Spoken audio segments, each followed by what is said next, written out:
Welcome to Tycoons of Small Biz, a podcast where small business owners are celebrated as the backbone of the American economy. Each week, we introduce you to tycoons who share their stories and advice so that small business owners may learn from their experiences. Tycoons is powered by Backbone Planning Partners, FinTrepid Solutions, and Pivotal Advisors. Join us now as our hosts connect you to today's tycoons.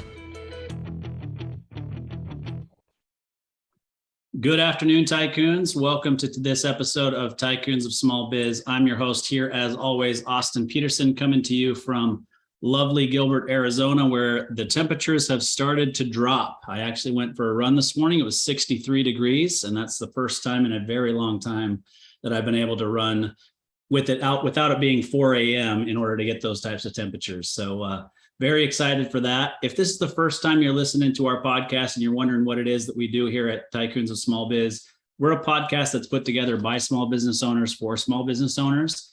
And really what we do is we take an opportunity to highlight the small businesses throughout the country who are doing great things and that are really the backbone of the American economy. So with that being said, we definitely have a tycoon of small biz on the program with us today. We've got Brynn Scarborough, President and CEO of JK Products and Services and Service out of Jonesboro, Arkansas. Brynn, welcome to the show.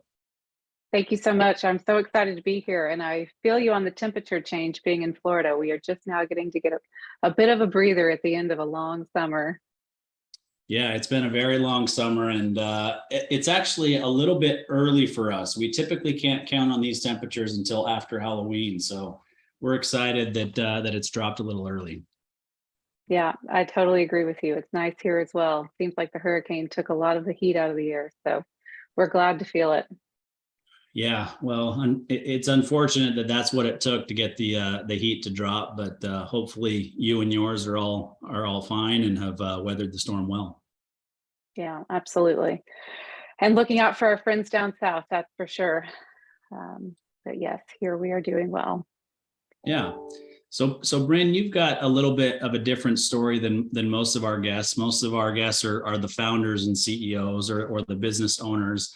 You're not one of the founders of the business. You've actually kind of grown up in the business and then taken over as the CEO a few years ago. So, before we jump into that side of things and kind of that journey, why don't you tell us a little bit about you personally? Where'd you grow up? What's your background? And whatever else you'd like us to know about you personally.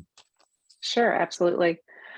So yeah, we had spoken in a previous phone call just a little bit more about my leadership journey, and I like to call it an unlikely journey of leadership. And I really believe in and invest in unlikely leaders, and have done that across our industry as well, as I have the privilege of telling you more about that. But I come from a humble beginnings, a very unlikely pedigree, you could say. I was just explaining to someone on a plane the other day. They're like, "So did you set out on this path with intention? Was CEO always your plan?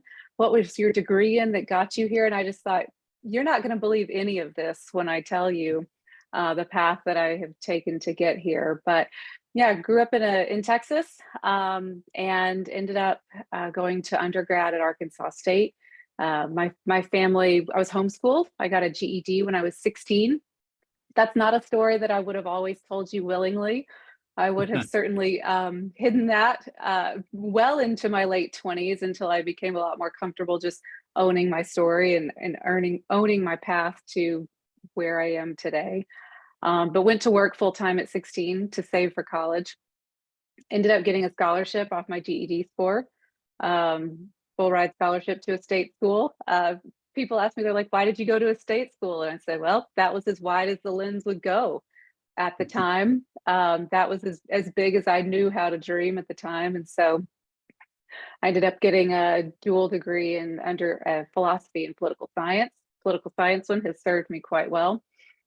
Was certainly never an athlete, though I was on the debate team all the way through college. It's the only sport I've ever medaled in, I can tell you that. And then went to work. Originally, I thought I was going to be pre-law, and I spent a good bit of my senior year working for an attorney and realized that it wasn't like debate team. It was a lot of paperwork, and that I probably wasn't cut out for that from a relationship building perspective, and ended up beginning my career in sales leadership. at 22 and have been there ever since. And so our company is located in Jonesboro, Arkansas. That's also where I went to undergrad. That's how I became aware of the company that I now have the privilege of leading today, and have been able to grow with them throughout that path. Later on in life, went back and got my executive MBA here in Florida at the University of Tampa. And yeah, keep growing forward from that perspective. Yeah, I think it's a really cool journey, and it's actually very similar to my own journey, believe it or not. I grew up in a family that was, well, very lower middle class. Let's put it that way. There were times when we were, food stamps and those sorts of things, and for me, it was.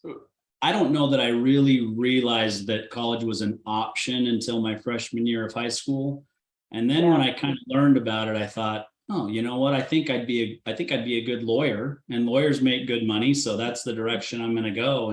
And the second semester of freshman year, I took a class called Entrepreneurship and the Stock Market, and that kind of changed my life. And obviously, as you know, what I do for a living day to day has a lot to do with the stock market. But really, I would say that I'm a serial entrepreneur. And just, I've owned several other businesses and still currently own other businesses outside of the practice that I run and operate today. But, my parents both have GEDs.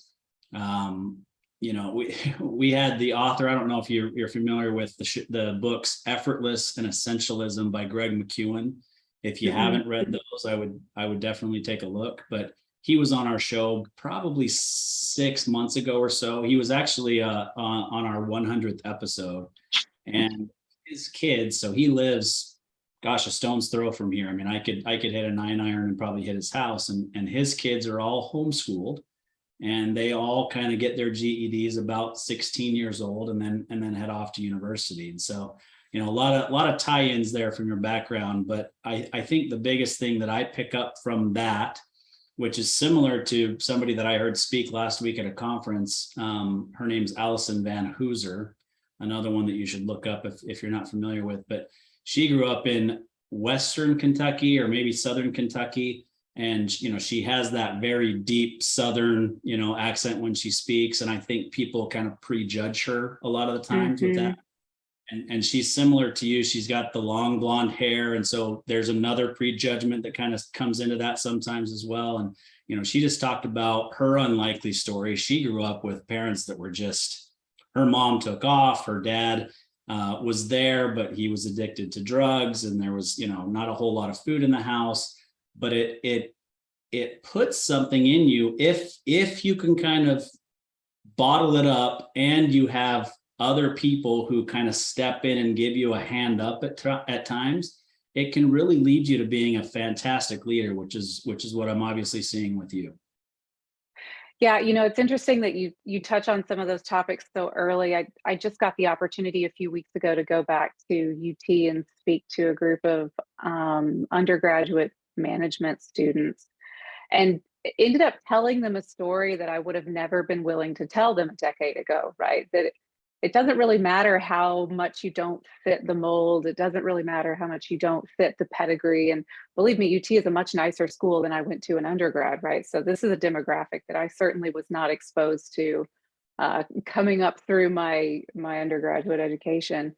And the transparency of the group. I mean, the professor came up to me afterwards. He's like, they needed to hear that so badly, that this path, whatever path that they're on, can be fine and it can look different than whatever it's supposed to be, whether it's the degree, whether it's the pedigree, whether it's, knowing from the time you're 18 years old that you're supposed to be going down this path. But yeah, the prototypical archetype, if you will, I really follow Sarah Blakely closely, and we talk a lot about needing female mentors in the space, needing executive level female mentors in the space. There's just a vacuum when you get up into that level. And, there's an incredibly high value in, if your ego can handle it, being underestimated, because it just leaves you in a position where people really can't predict what you're going to do next.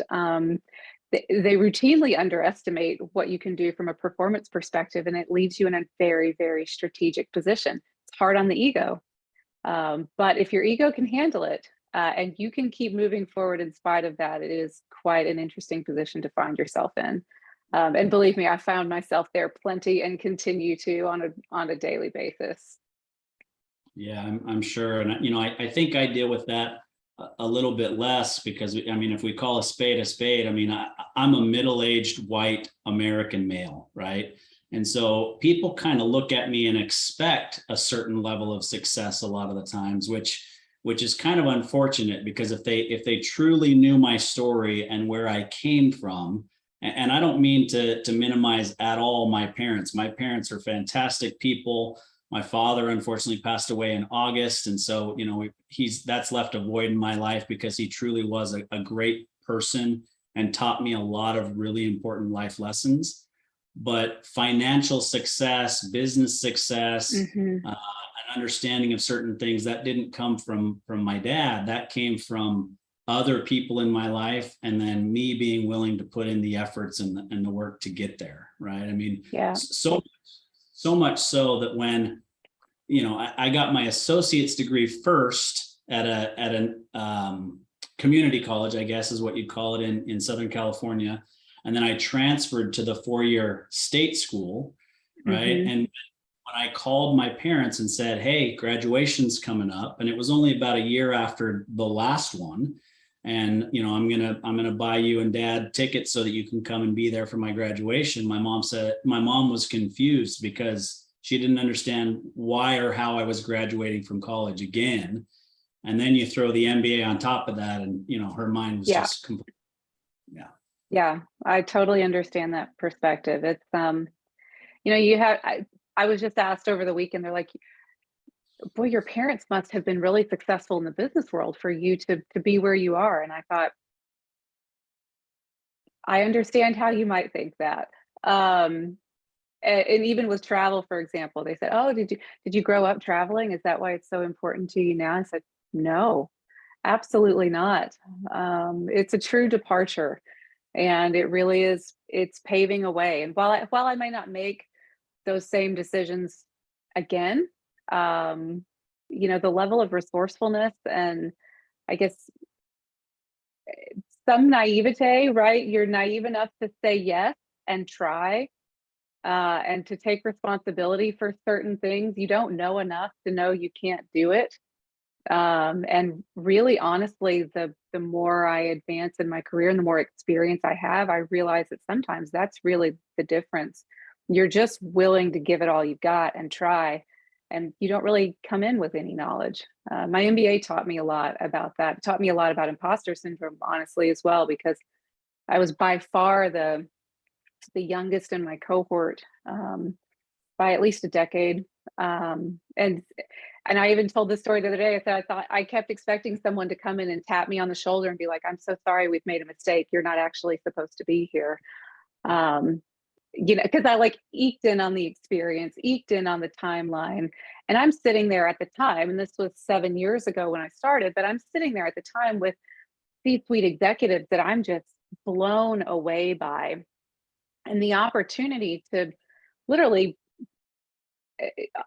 on an eye for eye level, not pit myself against, but run in parallel with them, compare and contrast what I was able to accomplish. It was really a game-changing experience for me, because at the end of the day, I came out a lot more confident and aware of my own skill set, but then also realizing that, yeah, absolutely, it had a lot more to do with just what I was willing to try and take responsibility for.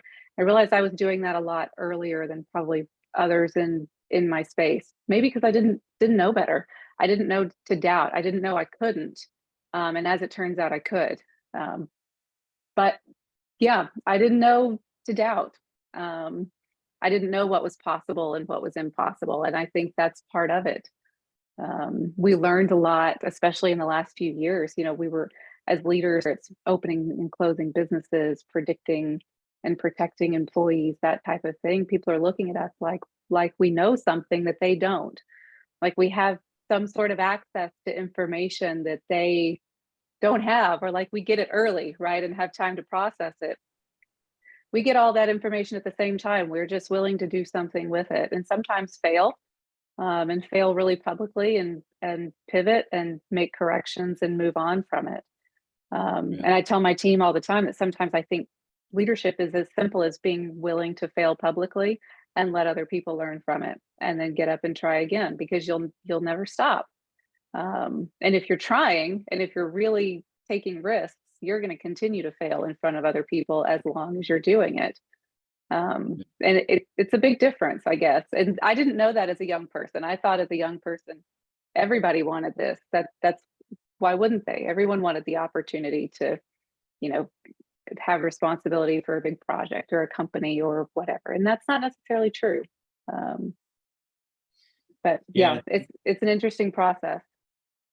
Yeah, it is. And I think that's an interesting perspective. I mean, the imposter syndrome aspect, I mean, I've been in different groups throughout my career, and, I'm in a Vistage group right now with some other business owners, and we had a guest speaker come in that works with high level executives specifically on the coaching and therapy and, mental toughness type of things. And he talked a lot about imposter syndrome. And it was one of those where, I'd never had anybody put a label on it, but it was something that I knew was inside of me, right? I mean, growing up pretty darn poor, coming from a family that, didn't necessarily even fully understand education, to now rubbing shoulders with people who are highly educated, managing money and businesses for people who are very, very successful.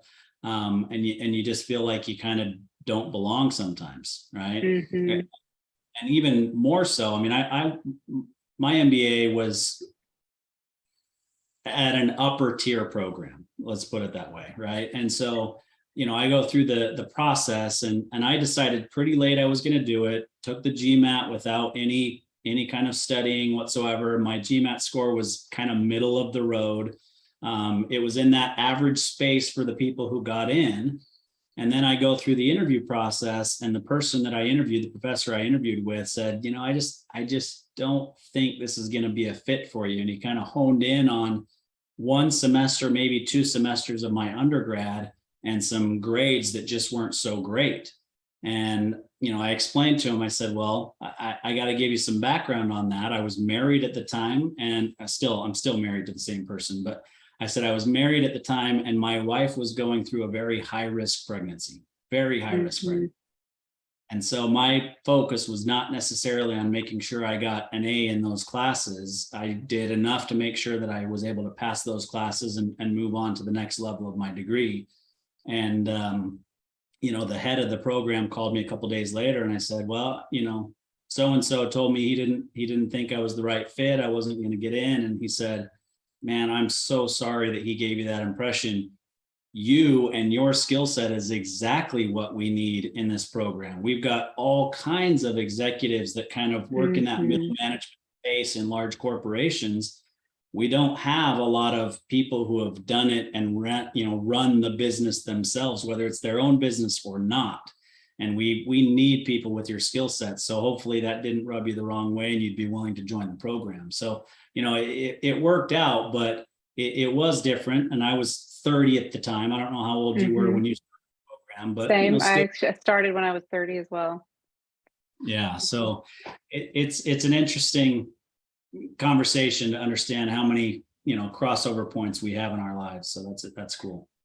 Well, what is interesting, and what comes to mind when you say that, is that we're raised to believe, especially as we start working our way up in the professional world, that leadership is some innate quality that you're born with, until you actually begin leading.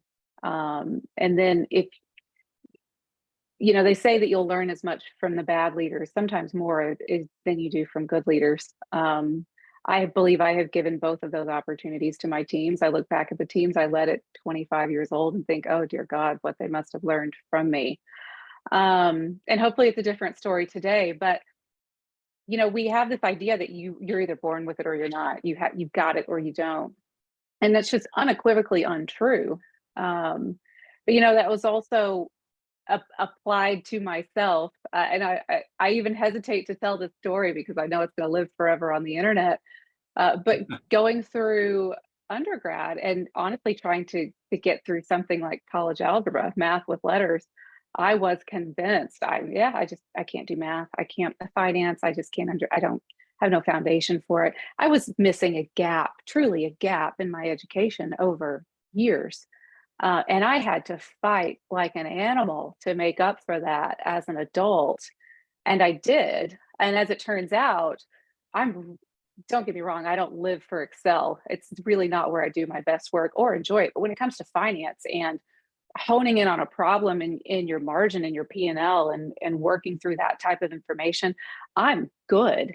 And I never would have known that and never would have even tested this theory if I hadn't have been willing to practice at something that I had told that I just wasn't born with, just didn't have it. Your brother's great at that. You're not. You should focus on the right, whatever, right? It's just, and sometimes there's a little bit of, male female aspect in there as well.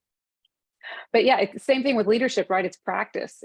You've got to practice the hard stuff. You've got to practice the hard conversations. You've got to practice the risk taking. Sometimes even the failure to gain the experience. Nobody's born being a great leader. If so, how? And what are those genes? How do we isolate those genes? Right. I don't know what they are, other than it maybe exposure and great education. I'm not sure. Yeah, no, there's definitely a lot of truth to that. I mean, does it happen? Do we see, fathers who are great leaders and then their children are also great leaders? Yeah, we do see it, right? Yeah. But we see more often where a father or a mother is a great leader and their children are not, right? So definitely not genetic. It's a learned behavior, and if you put in the efforts to do so. Now, are there certain character traits and genetics that will help you? No doubt about it. But yes, being stubborn is one of them.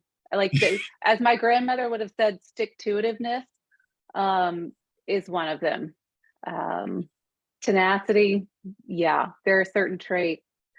Being the driver of the ship, not the passenger. That there's just certain aspects, definitely.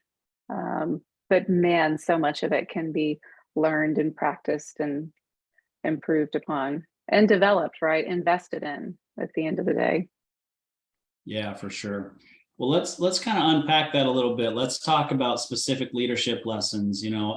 I think everybody kind of talks about leadership lessons through COVID or things that you've kind of learned since and through COVID and kind of what are you still learning? So if you want to take that side, great. If you want to just talk about leadership in general and lessons you've learned, either one is great with me. Yeah, I love how with the current economic news going on, we act like, we're somehow on the other side of whatever COVID is. We're not. We just need a new name for whatever we're dealing with now, whatever this non-normal situation is, because we're not going back to whatever we used to know as normal. And I think that was one of the first lessons, and the lessons that conversations I've tried to make very common among my team is that there's no normal to return to. This is where we live now. This constant mental flexibility, adaptability, making a plan and then pivoting your plan, not getting too emotionally connected to an outcome, controlling your controllables. And I know that all sounds really generic, but gone are the days where you set a budget and 12 months later you can still use that budget and it still makes sense, right? Because there's so many variables that are changing on a daily, weekly, monthly basis. That's definitely one of them. I feel like we never really stopped, even though our language and our verbiage around the process makes it sound like somehow we're done with it, done with COVID, done with whatever it is. We're not, from a leadership perspective. The lessons that really continue today, everyone saw a lot of volatility in their employees. They saw a lot of turnover happening. We said the entire time, what people are carrying in with them to work, the backpack's gotten heavier. So what people are bringing with them is much heavier. We've got to be cognizant of that, but people are also making decisions based on that, and we don't have control over it. We still see that today. It's gotten better, calmed down, But what it's left us with as an organization is constantly reinforcing the front line, and making sure that frontline employees, our process for educating and re-upping frontline employees is as streamlined as possible so that we're not vulnerable to turnover risk or as vulnerable as we were before. And then this commitment to education, in the past, and in the far past, which is 2019 right now, this is like a generation ago because we've been through so much trauma since. You kind of went through this, you had this idea of cycles, employee education cycle, like you were onboarding for a little while and then you were done because you were done. You weren't educating all the time. You weren't onboarding all the time. And I think, even though we're an organization in the US of around 80 people, everyone I talk to from 15 employees to 1,500 employees and beyond, that education cycle never stops now. We are constantly reinvesting, and that's a top-down perspective. It takes a lot out of your leaders, and so you also have to make sure, and what I've learned is that I have to make sure that we're constantly reinvesting in our leaders so that they have something to pour from, because they are constantly training, constantly reaffirming processes, constantly giving information that they might have just given a few weeks ago, and reinforcing and reinforcing and reinforcing. We really are having to come back to what we believe to be tribal knowledge, because our tribal knowledge in most industries has gotten much shallower, and we're trying to address that, but also we didn't have the processes or the systems in place to really keep that knowledge repeatable without just constant input from leaders. And then how do you get your work done at the same time? So we're working on systems and putting systems in place that kind of address both the qualitative and the quantitative side of business performance, the leadership development side with our team, but then also process refinement and, making department by department processes better for our customer experience. And we just learned that there's really two sides to that coin. You can make a process great, but at the end of the day, if you're not teaching leadership skills, it's only going to go so far, and vice versa. If your process is broken, you can be a great leader, but you can't get people through your sales cycle, and your customer experience isn't going to be good. And so both take an intense amount of focus, and our leadership team spends an intense amount of time. I can say that's probably the most, other than supply chain issues, other than variability on freight time, water time, that type of thing that we're all dealing with. I think as leaders, that's what we're spending most of our time on, is trying to reinforce stability in our teams. And then how do we reinforce that level of just psychological, I don't want to say safety because that's a different context, but the psychological confidence of an employee that's only been there 2 months, but knows where the answers are, can find the answers, and can speak confidently to their product, to their division, to whatever problem they're trying to solve, because it frustrates customers, right? They're dealing with a set of employees that's probably on average much younger and much greener than they were in 2019. And we're all dealing with it, regardless of industry. And everybody's addressing it in different ways, but I know we are all working hard on the problem.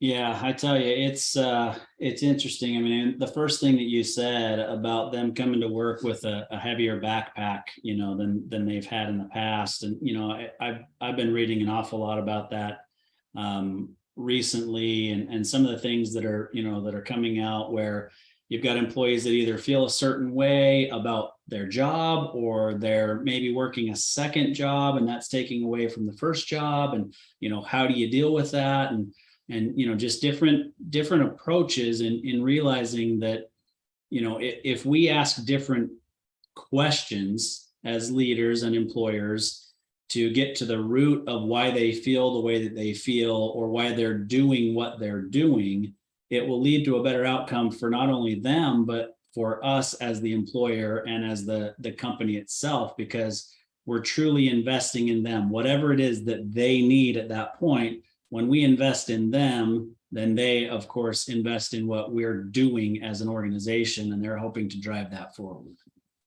Yeah, it's interesting you say that, because we have, during COVID, I would say during the worst of COVID, we were kind of in emergency response mode. We went from kind of the core executive team meeting sometimes every morning, first thing every morning, to 3 times a week, to twice a week, to once a week. And then by the beginning of last year, we were finally able to, thankfully, we recovered from a sales perspective in a really healthy way, earlier than some other industries did. And we were able to kind of grow our leadership team beyond the bandwidth of just emergency response, of just putting out the next fire. But what I also realized, and what the rest of the team realized, is that it took a real active and intentional shift to leave that decision-making process and to leave that day-to-day mindset of where's the next fire. We had gotten out of the mindset of how do we lay the foundations for the next 18 to 24 months of growth and make decisions in that way, to what's the thing that the employee is screaming about today, or where's the squeaky wheel, or what's burning down the house. And that took some time as a leadership group to intentionally and actively exit that mindset. And once we did, we really reestablished our own. Really, it's a leadership group for anyone in our organization who leads other people, anyone who is responsible for feeding or, managing others is a part of our core leadership team. And it's very qualitative. For some people, it's very woo-woo and out in the woods. We read the books, we do the leadership development, we have a safe space where people can talk about, listen, I have this issue, I don't know how to deal with it.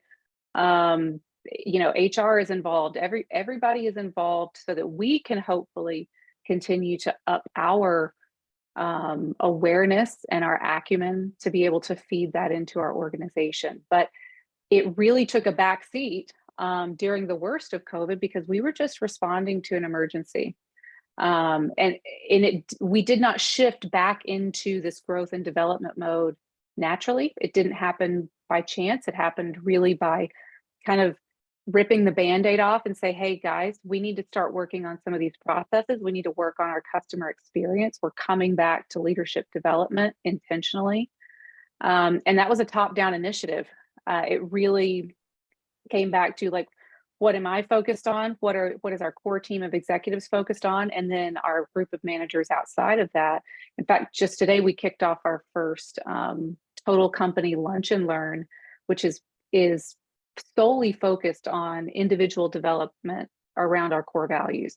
We redefined our core values after COVID. Really took a hard reset to say we're a changed organization after this process, after the last couple of years. And who are we today, and what do we stand for? And so really have shaped a new development process around our core values, and knowing that, but the leadership team had to be aligned first, right? It had to be something that, they were able to speak to and live. Otherwise, what's the point? It has to be, led from the top, and it has to be lived from the top, most definitely. But it takes time, and it takes a lot of emotional input and effort.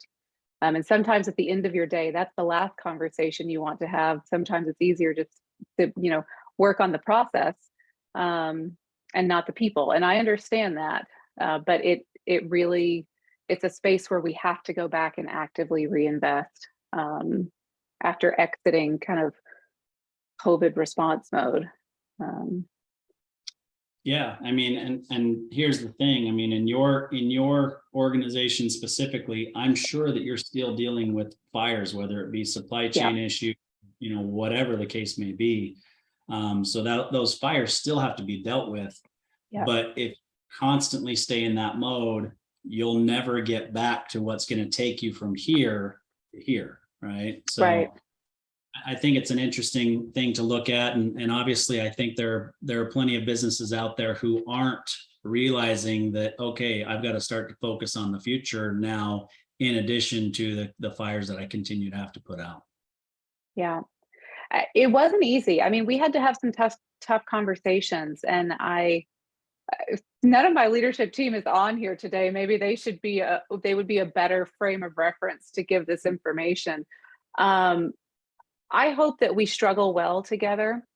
I hope that, I think we do. We put a premium on being able to have regular and difficult conversations respectfully. But you can get out of practice really quickly. It's one of those things that if you do not actively engage in it and do it intentionally, it can just fall off the desk because it is the last thing you want to do at the end of the day.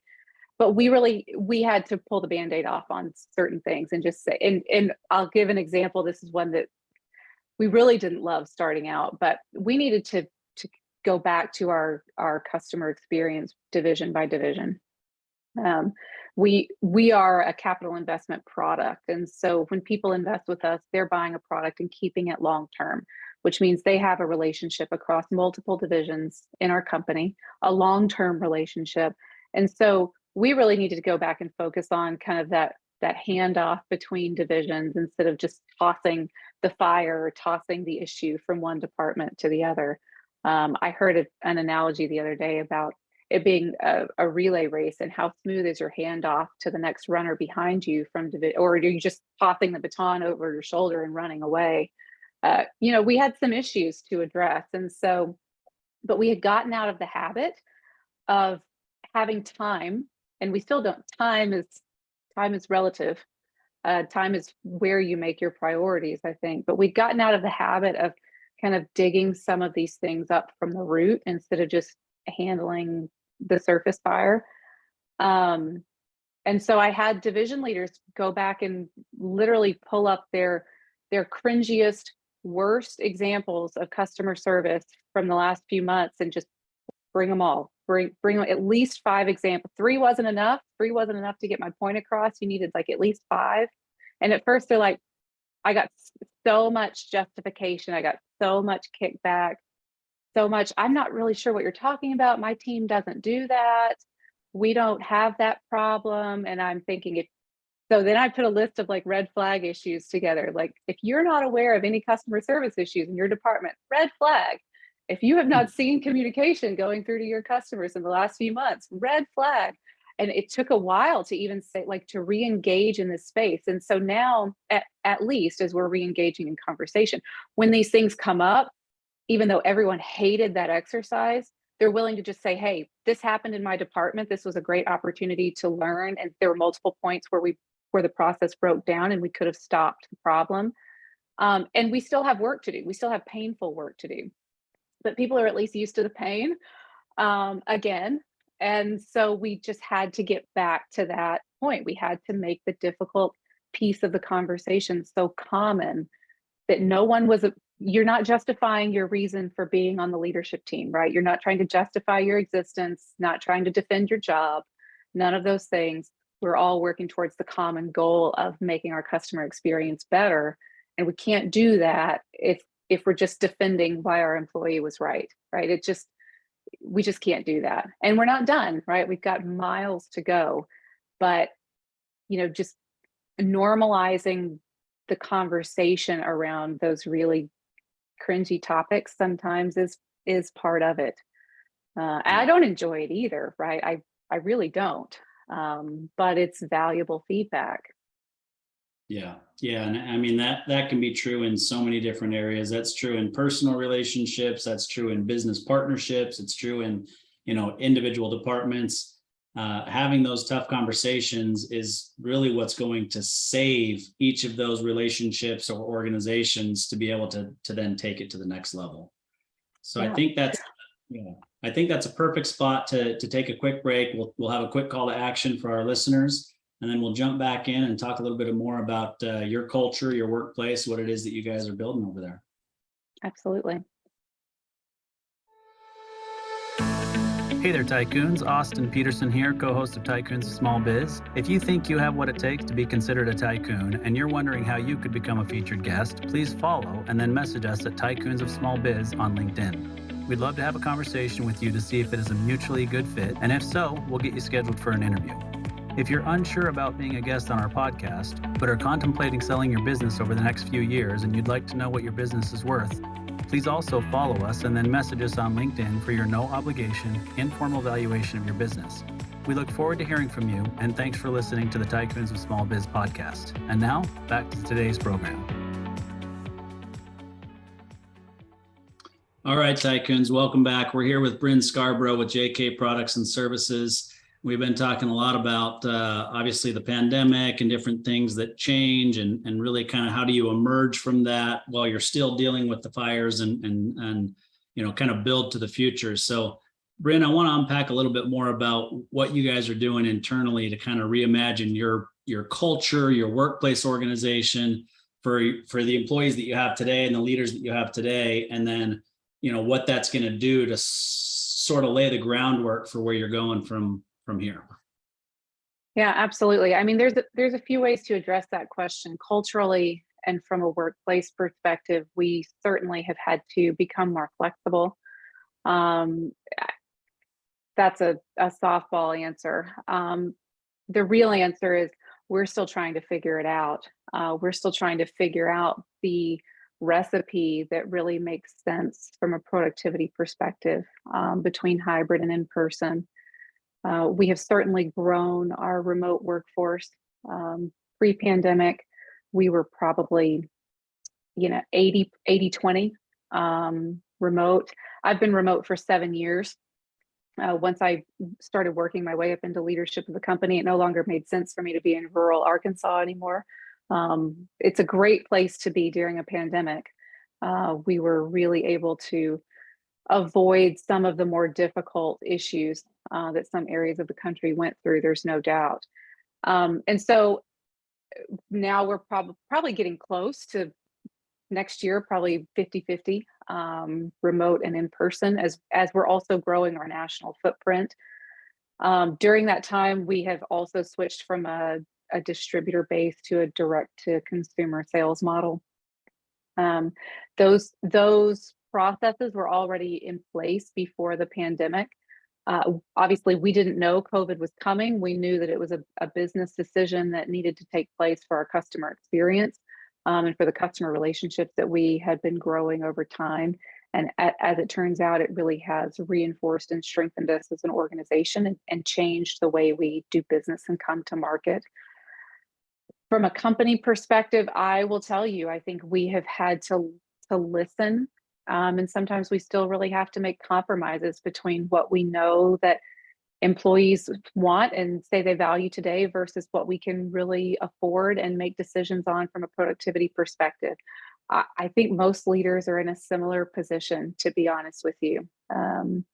We can get certain things done remotely. We can complete an agenda. We can, meet on certain topics. But when it comes to really, sitting around a war room and coming up with creative solutions or brainstorming a new space or a product launch or something like that, we really have not found a way to do that in a virtual space and do it well.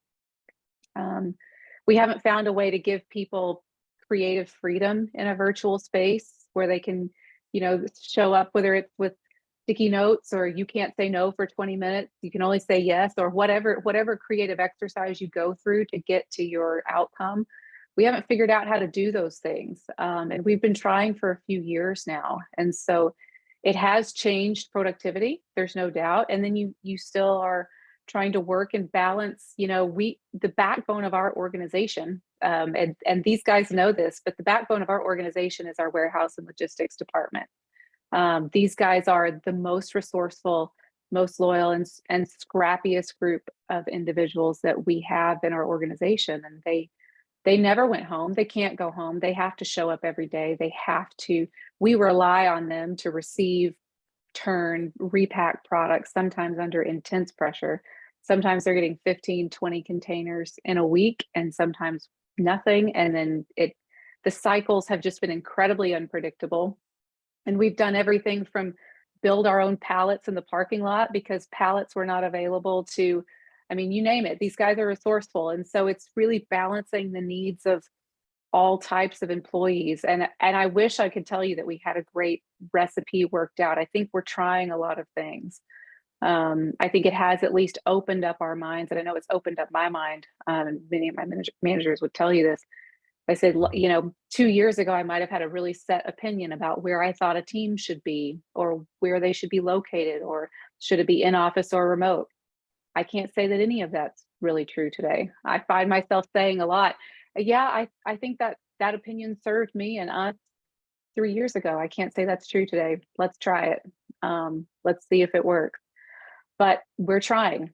And that's the best I can say at the moment. I don't know what the final outcomes are going to be.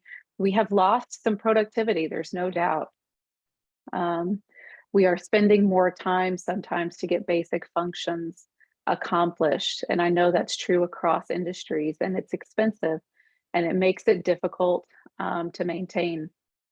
And so, we're going to continue to see that. So we have to find other ways to create efficiencies. And that can sometimes be harder to do when you can't just pull your whole team together and say, where is this thing broken? Or where can we make this thing better? Yeah, but that one I am learning, seeking advice, trying to find the people who have much larger organizations that maybe have figured it out better than we have so far. Yeah, it's interesting to watch. I mean, obviously, manufacturing and shipping can't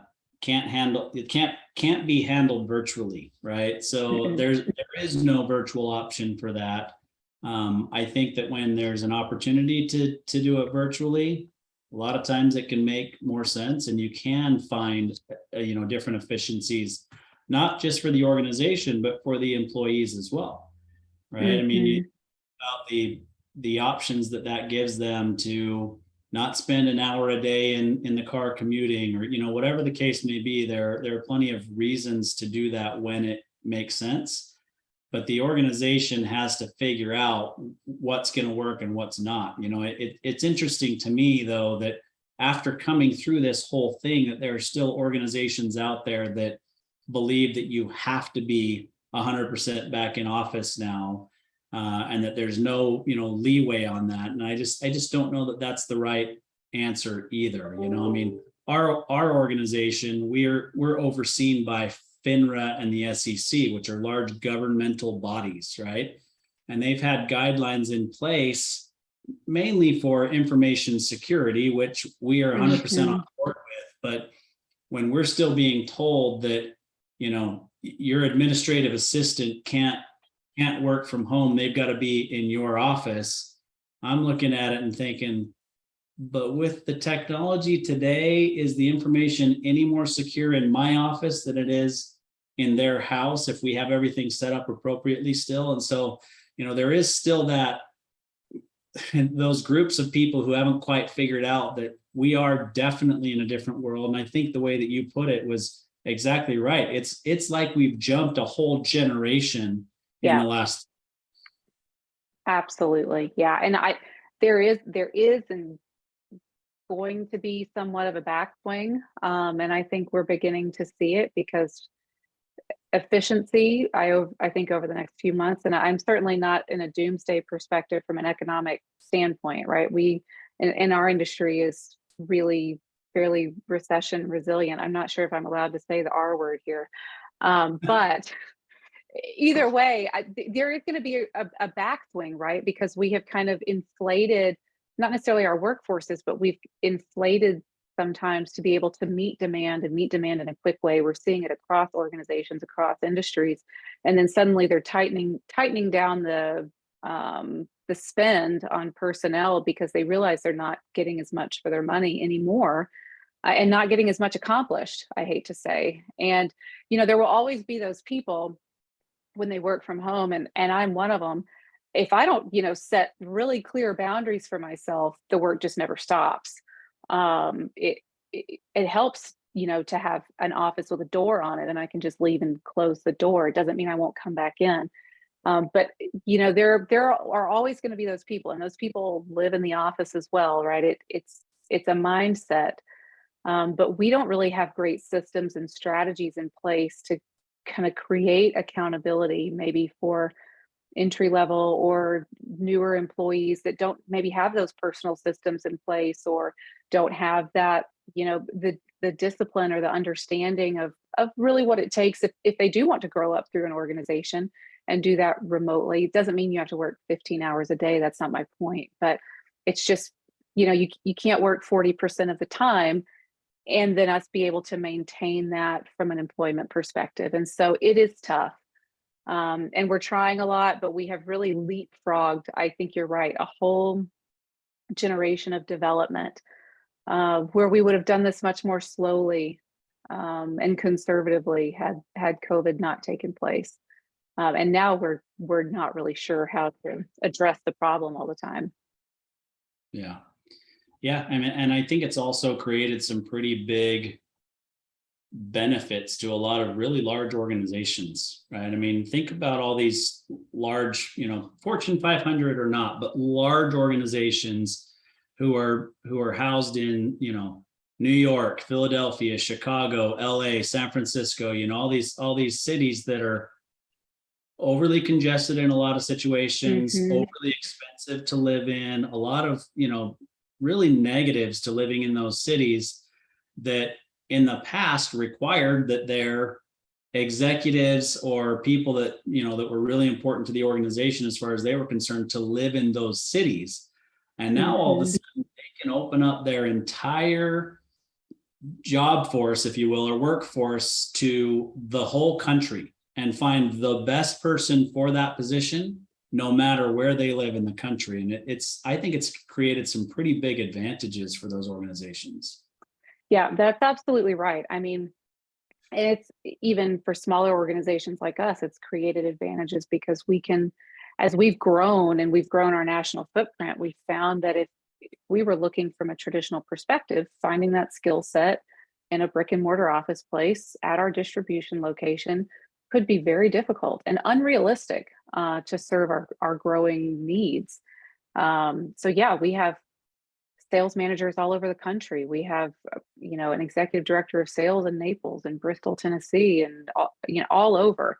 And it gives us the ability, even as a smaller company, to compete and go out and get the skill set that we need. There's no doubt. So yeah, it's definitely a dual-edged sword. Listen, I'm not against it. I've been doing it for 7 years, but I'm also a road warrior from that perspective. And I see the value of both. I think the questions we get asked all the time is how do we balance it across an employee population that has very different job demands across roles, has very different expectations, and meets a very different need for the organization depending on what they do. And that's really hard to do. There's no blanket policies, right? There's no one size fits all handbook policy that makes that make sense, is what we found.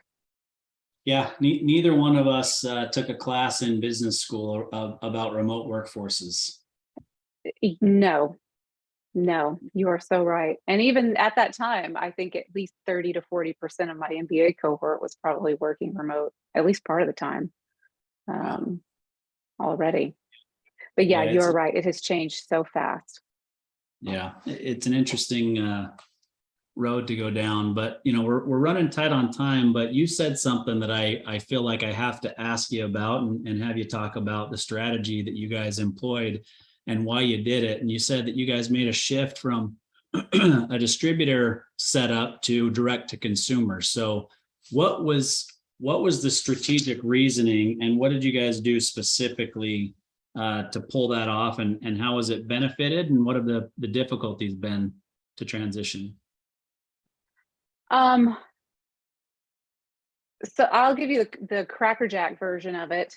So it for us, meaning our core competency really comes from, we serve commercial investment equipment in the tanning, red light, and water massage space. And the types of businesses that we serve are gyms, tanning salons, and spas.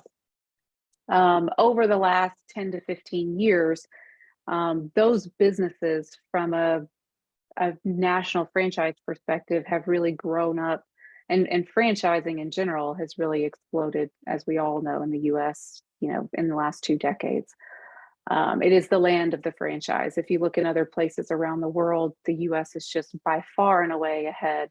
And I think COVID has even accelerated and put more fuel in that tank for people to want to buy into an organization for, resource availability and those types of things.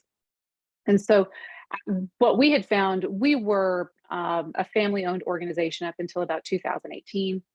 In 2018, we were bought out by private equity. We really went through a professionalization of the company at that time.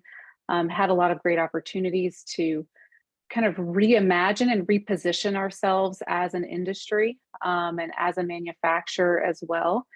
And with that came the opportunity and came the real need to reposition ourselves with our customers as well. We had national accounts that were growing up and growing at a rapid pace that could no longer be served by any distributor or their territory.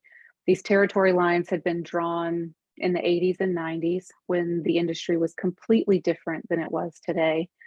And it also had, as we know, from a direct to consumer perspective, and when you're spending sometimes multiple hundreds of thousands of dollars with us to create a business around your salon, spa, gym, you name it, people aren't going to put up with a lot of reputational damage or service interruptions when it comes to that type of spend. Now, that's not to say anything bad about that business model, but what had happened is we had outgrown that business model and it had created barriers between us and our end consumer and our ability to do a couple of things. Our ability to control the brand experience and control the experience of our customer with our brands and introducing new technology and how that technology came to market. And then also controlling and being able to create pricing integrity across all markets across the entire country. There was an increased need for that because you would have a single customer that would have, locations in all 50 states. And so they were quite well aware of the variances between pricing from various different networks that we were selling into, right? You couldn't maintain the pre-Amazon mindset where people couldn't price shop from one provider to the next. They couldn't compare the level of service they were getting. And so it really just became time for us to start the revolution, I hate to say, and move that forward.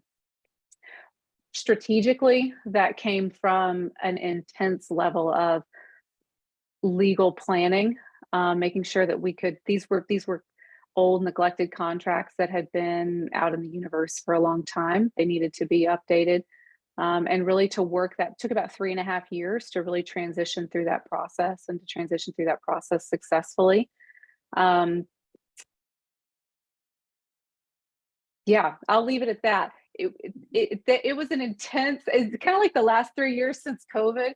I probably got like 35 years worth of education in that 3.5 years when it comes to just, the price of peace versus the price of war, and when do you make those decisions and how do you engage? And absolutely, the decisions that we made are what have reinforced us to come out of COVID stronger and with a better market position, and also to protect the core company during something like a pandemic, which we would have never known was going to happen, because there is no way we could have maintained an additional layer between us and the customer during a pandemic. It's not possible.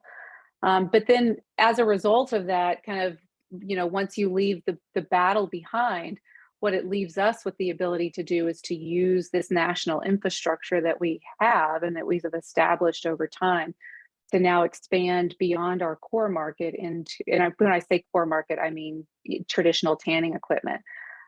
Expand beyond our core market into deeper red light portfolios, water massage, automated wellness equipment that really has become incredibly important in a post-COVID world, where people are looking to give very high value experiences, but also trying to reduce their personnel vulnerability. And we really provide products that are incredibly durable and run very consistently and run with very little interaction, meaning we're not requiring an esthetician. They're not a therapeutic application. It's purely wellness based. And so an operator can run a lot of our equipment with, minimal staff. And so it kind of solves that problem of not only staffing vulnerability, but also in some ways kind of, let's say, travel vulnerability, those types of things. We give you that moment of rest and relaxation, even though you might be choosing to make cuts or somewhere else on your nails, your hair, something like that when it comes to how you're spending your money.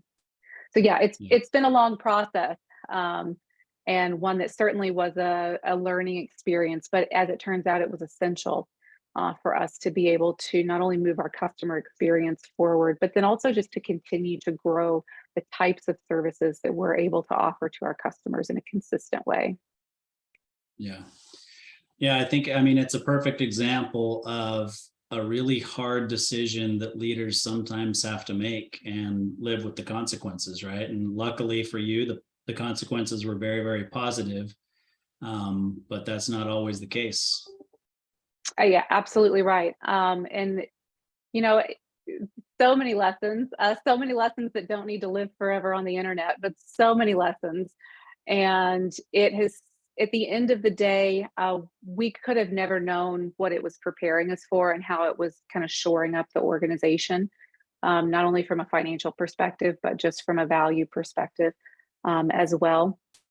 Knowing that now, would I absolutely repeat the process? Yes. Would I look forward to it? No. Like I said, intense learning. But yeah, sometimes that's what it's about. This is another season of intense learning. I don't think we're done for a while. We're really taking the experience of sometimes multiple careers and condensing it over the last few years. And that theme seems to be continuing. Yeah, no doubt about it. Well, Brynn, I could talk to you for hours, but we've come to the end of the hour that we've allocated for this, and I've really enjoyed the conversation. I've learned a lot. I enjoy your personality, the way that you convey messages, and I think your company is very lucky to have you as a leader. Well, thank you so much. At first, I thought, oh gosh, how are we going to fill up 60 minutes? But you are right, it has flown. So I hope it is interesting for your listeners as well. Yeah, I'm sure it will be. Thank you very much for being here, and we'll stay in touch. Absolutely. Thank you so much.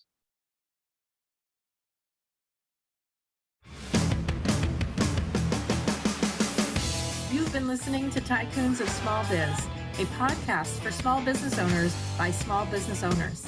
Join us every Tuesday at 1 p.m. Arizona time for an introduction to another great tycoon. And be sure to follow us on our social media channels for links to all of our episodes and great content.